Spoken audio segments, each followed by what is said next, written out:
Survey number 50 Kodigehalli.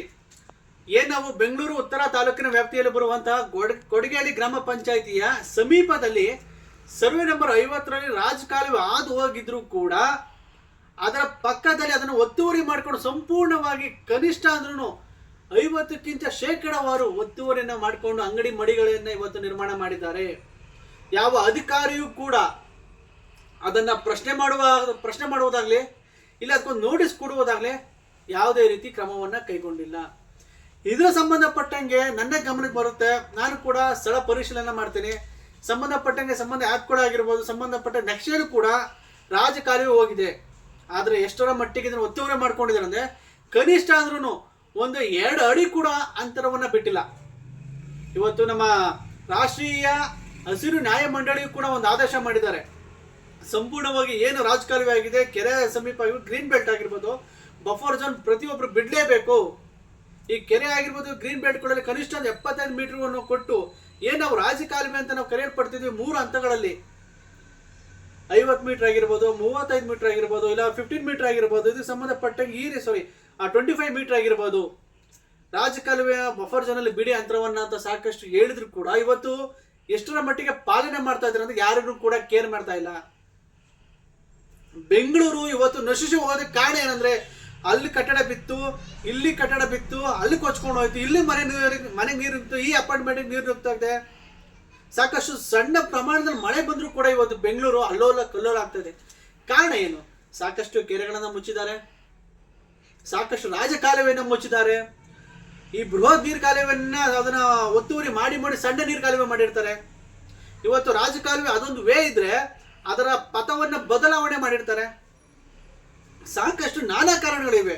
ಸಾಕಷ್ಟು BBMP ಆಯುಕ್ತರಾಗಿರ್ಬೋದು, ಸರ್ಕಾರಿ ಅಧಿಕಾರಿಗಳು ಆಗಿರ್ಬೋದು, ಸರ್ಕಾರಿ ಇಲಾಖೆಯ ಸಚಿವರಾಗಿರ್ಬೋದು, ಎಲ್ಲರೂ ಕೂಡ ಈ ರಾಜಕಾಲುವೆಯನ್ನ ಒತ್ತುವರಿಯನ್ನು ತಡೆಗಟ್ಟಬೇಕು ನಾವು ಅಂತ ಕೇವಲ ಒಂದು ಮೌಖಿಕವಾಗಿ ಒಂದು ಲಿಖಿತ ಒಂದು ಹೇಳಿಕೆ ಕೊಡ್ತಾರೆ ವಿನಃ ಸಂಪೂರ್ಣವಾಗಿ ಇದನ್ನ ತಡೆಗಟ್ಟಲಿಕ್ಕೆ ಸಾಧ್ಯನೇ ಆಗ್ತಾ ಇಲ್ಲ.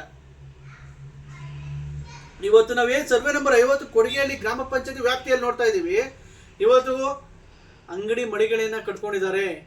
ಯಾವುದೇ ಒಂದು ನೋಟಿಸನ್ನು ಕೊಟ್ಟಿಲ್ಲ, ಅಧಿಕಾರಿಗಳು ಸ್ಥಳಕ್ಕೆ ಬಂದಿಲ್ಲ. ಇದು ಸಂಬಂಧಪಟ್ಟ ನಾವೇನು ಮಾಡ್ತೀವಿ, ಈ ಅಂಗಡಿಗೆ ಯಾವುದೇ ರೀತಿ ಲೈಸೆನ್ಸ್ ಕೊಡಬೇಡಿ, ಮೂಲಭೂತ ಸೌಕರ್ಯಗಳನ್ನು ಕೊಡಬೇಡಿ ಅಂತ ನಾವು ಕೂಡ ದೂರನ್ನ ಕೊಡ್ತೀವಿ. ಇಂತಹ ಪ್ರಕರಣಗಳಲ್ಲಿ ಇಂತಹ ಒಂದು ವಿಚಾರಗಳಲ್ಲಿ ದಯಮಾಡಿ ನಾವು ಯೋಚನೆ ಮಾಡಬೇಕಾಗಿರೋ ಅಂಶಗಳು ಸಾಕಷ್ಟು ಇದ್ದಾವೆ. ರಾಜಕಾಲುವೆ ಎಂಬುದು ಕೇವಲ ನನ್ನ ಮನೆಯದಲ್ಲ, ಇಲ್ಲ ಪಕ್ಕದ ಮನೆಯವ್ರದಲ್ಲ, ಇಲ್ಲ ನಮಗೆ ಸಂಬಂಧ ಇಲ್ದಿರೋಂಥ ವಿಚಾರ ಏನಲ್ಲ.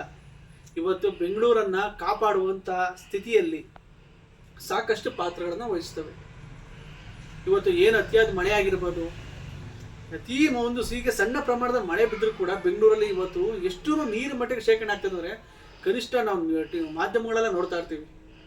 ಹಾಗಾಗಿ ಸ್ನೇಹಿತರೆ, ನಾವೆಲ್ಲರೂ ಕೂಡ ಒಂದು ವಿಚಾರ ರಾಜಕಾಲುವೆಯನ್ನು ದಯಮಾಡಿ ಅದಕ್ಕೆ ಬಫರ್ ಝೋನ್ ಬಿಡಿ, ಅದನ್ನು ನಾವು ಸಂರಕ್ಷಣೆ ಮಾಡಬೇಕು, ನಮ್ಮೆಲ್ಲರ ಕರ್ತವ್ಯ ಕೂಡ ಹೌದು.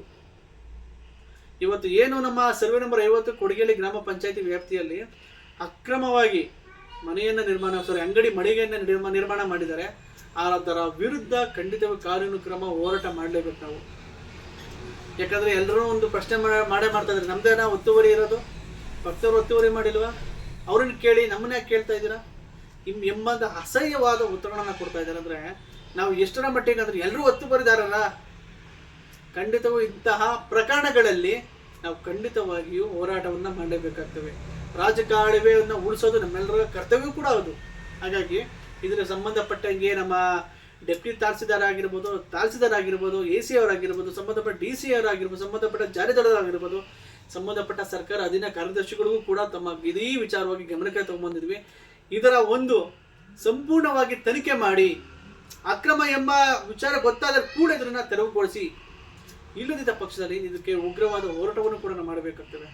ಹಾಗಾಗಿ ರಾಜಕಾಲುವೆ ಯಾರು ಒತ್ತುವರಿ ಮಾಡಿದ್ದಾರೆ ದಯಮಾಡಿ ಯೋಚನೆ ಮಾಡಿ ಕಾನೂನಿನ ಕಠಿಣವಾದ ಶಿಕ್ಷೆಯನ್ನು ಅರ್ಥ ಮಾಡ್ಕೊಳ್ಳಿ, ನಿಯಮಗಳನ್ನು ಅರ್ಥ ಮಾಡಿಕೊಂಡು ನಮ್ಮ ಪರಿಸರವನ್ನು ನಾವೇ ಕಾಪಾಡಬೇಕಾಗ್ತವೆ. ಹಾಗಾಗಿ ಇದಕ್ಕೆ ದಯಮಾಡಿ ಎಲ್ಲರೂ ಕೂಡ ಒಂದು ಕಡಿವಾಣ ಹಾಕಿ